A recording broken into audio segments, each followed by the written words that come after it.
Hi guys, Dr. Buckles here, and I'm going to tell you a bit about St. Thomas Aquinas today.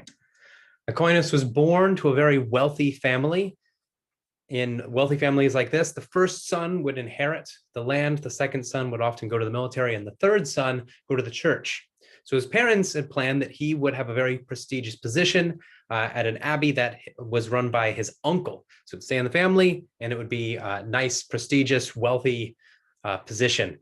But Aquinas had different plans. Even as a young man, he was exposed to the philosophy of Aristotle, and that by a Dominican teacher, and that had a spark to him that he loved. So he wanted to join the Dominicans himself.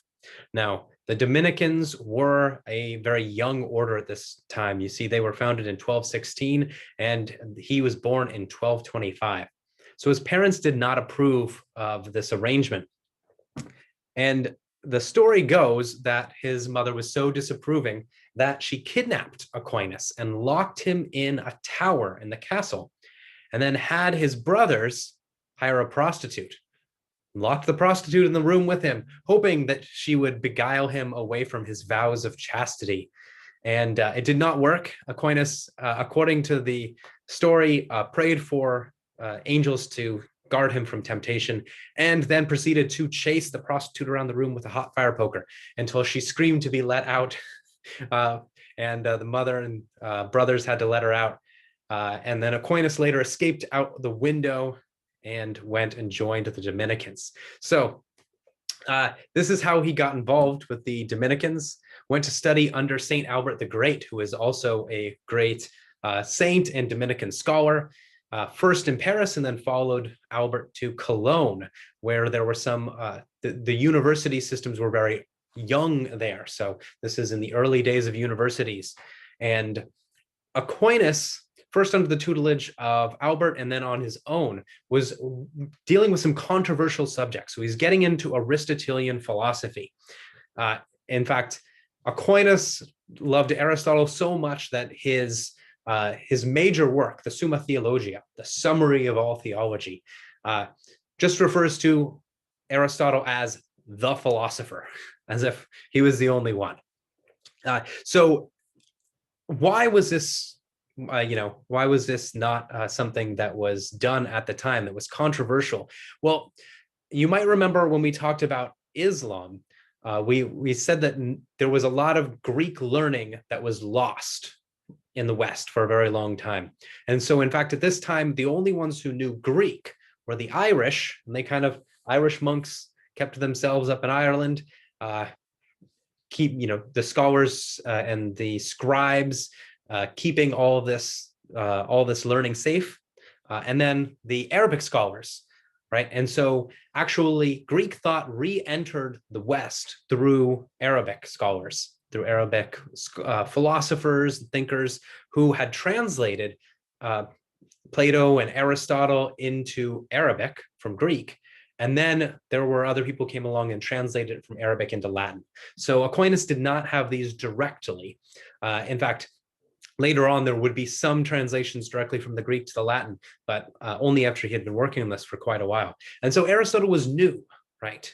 Even though Aristotle had written everything, 1,600 years earlier and 350 years or so before the birth of Jesus, it was new. And in fact, it was cutting edge science for the medieval times, right? So Aristotle's science was, they thought, the best science.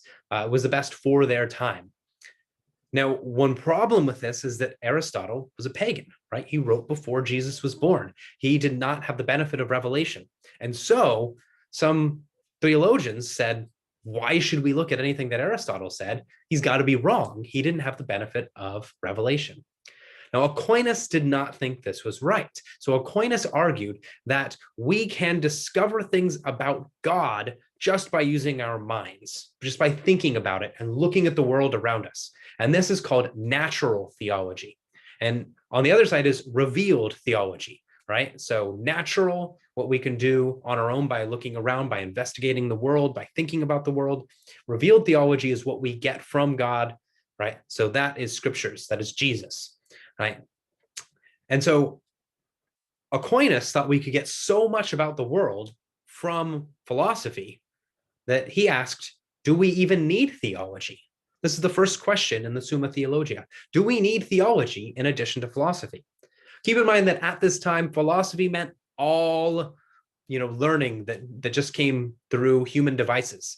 So all science was considered philosophy, was considered part of philosophy. So he was essentially asking, do we need theology if we have science, right?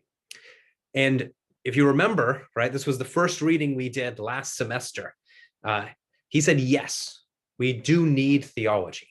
Right? And his answer was that philosophy and science can discover a lot of things about God, but only a few people know these things after a long time of looking. And there's a lot of error mixed in. Revelation ensures that everyone has access to the truth about God, right?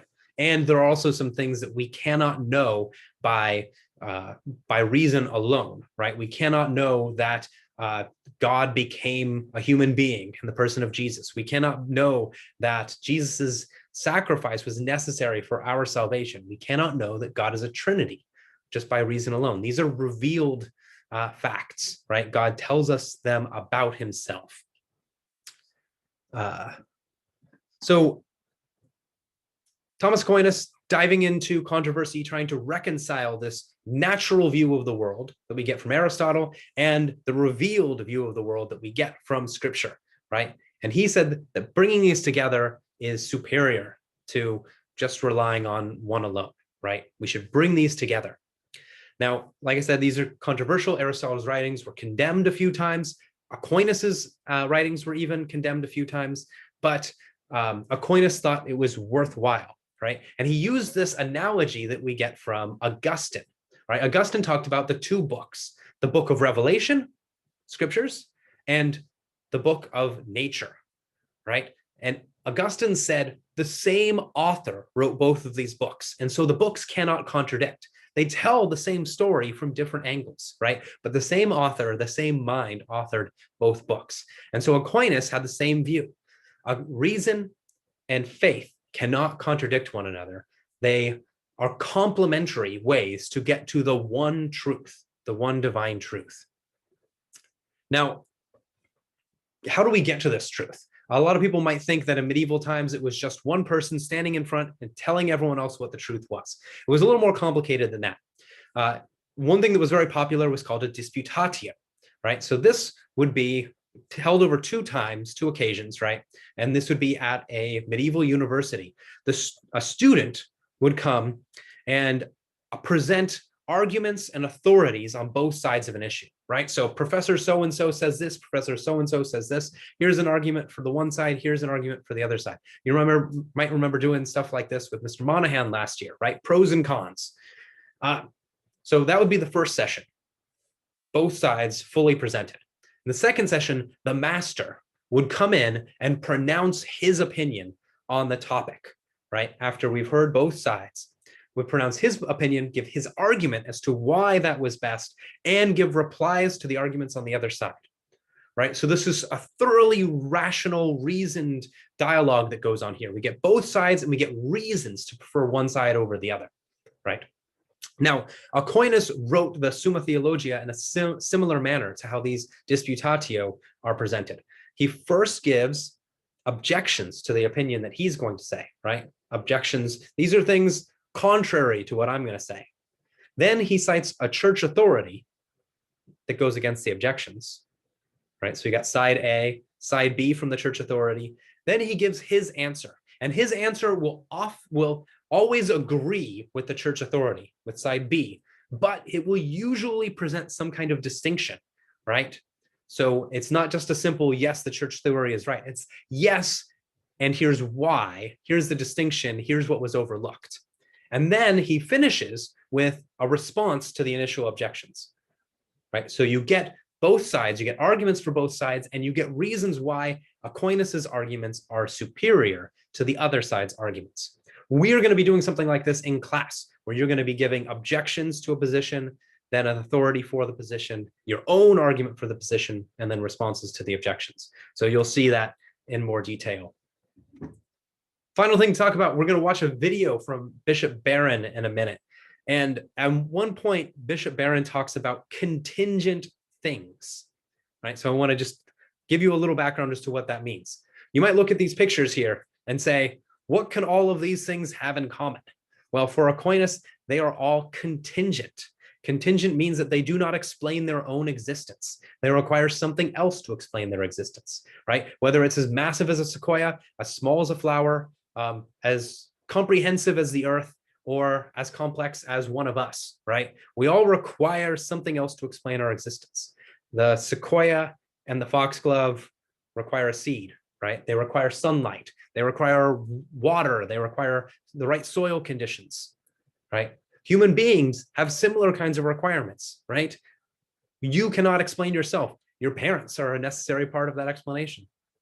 Aquinas is going to say the world is similar, right? It started from some dust floating around the sun. The sun started, from somewhere else. The solar system depends on the galaxy. The galaxy depends on the universe. It all comes back to Big Bang. Every step depends on something else. Even Big Bang depends on some initial conditions in the universe, right? So all of these things are contingent. The only non-contingent thing is God, right? God fully explains God's own existence. Now, it'd be interesting to see if you guys have any objections, any responses, other things you think are not contingent. So you can try and think those up and we can talk about them, especially in response to Barron's argument. So now we'll turn to Barron's video and see what he has to say about Thomas Aquinas.